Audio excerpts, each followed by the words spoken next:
Você sabe o que foi a revolta dos parceiros de Ibicaba?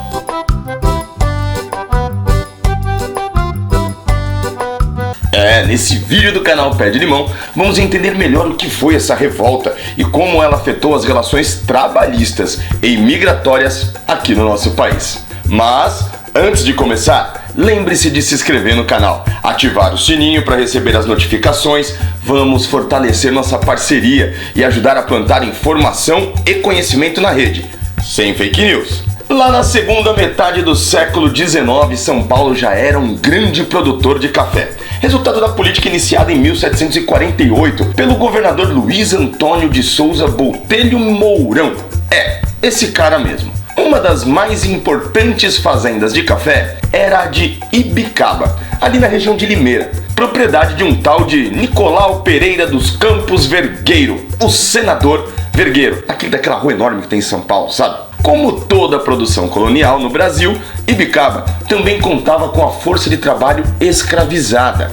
Mas, com a pressão inglesa para o controle do tráfico de escravos, fez surgir a Lei Feijó, de 1831, a primeira que proibia o tráfico de escravos, e ficou conhecida como a Lei para Inglês Ver. Você já deve ter ouvido essa expressão, não é verdade? E entende que o governo fez vista grossa para o comércio e claro que continuou rolando muita escravidão no Brasil. Mas em 1850 é criada a Lei Eusébio de Queiroz, que teve maior fiscalização do governo imperial. As duas leis fizeram com que os fazendeiros buscassem outras alternativas para suprir a demanda de força de trabalho. Regiões que passavam por dificuldades, como Alemanha e Suíça, passaram a ser alvos dos fazendeiros brasileiros, e agenciadores contratavam famílias inteiras com a promessa de uma vida melhor aqui em terras tupiniquins. Vergueiro iniciou esse processo em 1846, que era conhecido como o Sistema de Parcerias.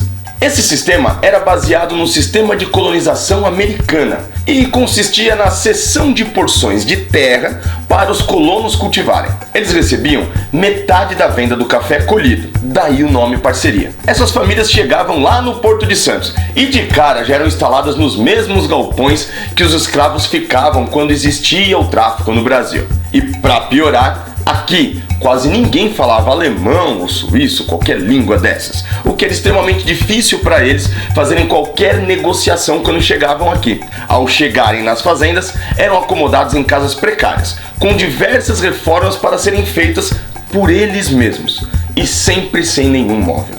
Dessa forma, com o tempo, descobriram que o sistema de parceria não era lá tão parceiro assim. Os custos de viagem e o adiantamento para o estabelecimento deles era cobrado nos pagamentos e com juros de 12% ao ano. Toda alimentação, ferramentas e serviços necessários eram fornecidos pela fazenda a preços exorbitantes. Foi até criada uma moeda fictícia para o comércio dentro da fazenda. Isso é para você ter uma ideia. Eles só poderiam sair das fazendas com autorização, por um tempo limitado, e ainda sujeitos a enormes multas, como de 25 mil réis, algo em torno de 3 mil reais. Caso abandonassem a fazenda, essa dívida poderia chegar a 50 mil réis, um valor impraticável naquela época. E aí vem mais um detalhe. O valor pago pelo café aos colonos era bem abaixo do praticado no mercado. Toda essa situação fez com que os colonos se afundassem em dívidas, tornando eles literalmente presos à fazenda. Nesse meio tempo, a prefeitura de Portugal, lá no interior da Suíça,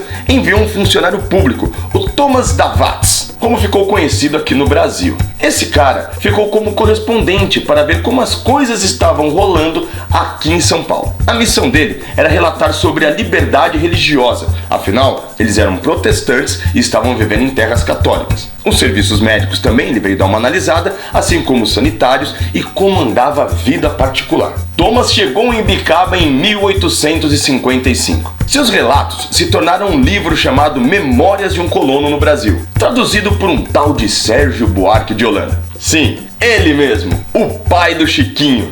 Neste livro tem um relato de diversos abusos sofridos pelos colonos e a apresentação de uma documentação que comprova o descumprimento das regras por parte da fazenda de Vergueiro. Ele chega a comparar a situação dos colonos com as dos escravizados da fazenda. Por isso, ele passou a ser consultado pelos colonos, que tentavam achar uma forma de se mandar da fazenda, e daí começaram a se reunir às escondidas. Numa reunião dessas, surge a ideia de se revoltarem contra Vergueiro, mas Thomas é contra, dizendo que ia procurar uma ajuda na embaixada da Suíça. Na véspera do Natal de 1856, Thomas foi chamado para a Casa Grande. Tomou uma advertência dos administradores e foi proibido de organizar novas reuniões. Mas os colonos achavam que o plano deles tinha sido descoberto e que os administradores da fazenda iriam fazer alguma coisa grave com Thomas. Então, todos se juntaram e foram para a porta da casa, onde teve o início da revolta. Homens e mulheres chegaram com foices e ferramentas de trabalho, com sangue nos olhos para cobrar os fazendeiros. Mas aí veio a turma do "deixa disso", inclusive liderada pelo próprio Thomas. E aí, nenhum burguês foi linchado. Assim, rapidamente as autoridades de Limeira chegaram para conter a revolta. Tá vendo? Desde sempre a polícia agindo em benefício do patrão. O caso chegou até as autoridades suíças, que solicitaram sindicância para investigar o que estava rolando lá em Ibicaba. Para variar, tudo acabou em pizza. Vergueiro e seus capatazes não foram punidos, Thomas Davatos foi expulso de Ibicaba e voltou para a Suíça. Só que o caso gerou repercussão e o sistema de parcerias começou a ser questionado. E antes do fim da escravidão, ele entrou em desuso. Esse sistema e a revolta de Ibicaba deixa claro quanto os fazendeiros estavam acostumados com a relação escravista e como isso afetou a mudança de regime trabalhista no Brasil, fazendo com que os colonos sofressem diversas práticas análogas à escravidão. E você deve estar se perguntando agora, o que esse assunto tem a ver? Pois bem, a revolta aconteceu há 163 anos. E ainda hoje vemos essa cultura escravista presente em grandes latifúndios espalhados por todo o país, onde diversos trabalhadores são resgatados todos os anos em situações semelhantes ou piores às vividas pelos suíços lá em 1857. Para você ter uma ideia, só em 2019, mais de 1.000 trabalhadores foram encontrados nestas condições, sendo 87% no meio rural.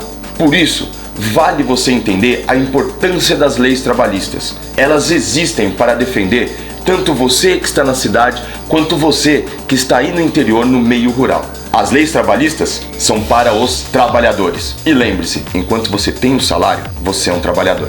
Esse foi mais um vídeo do canal Pé de Limão.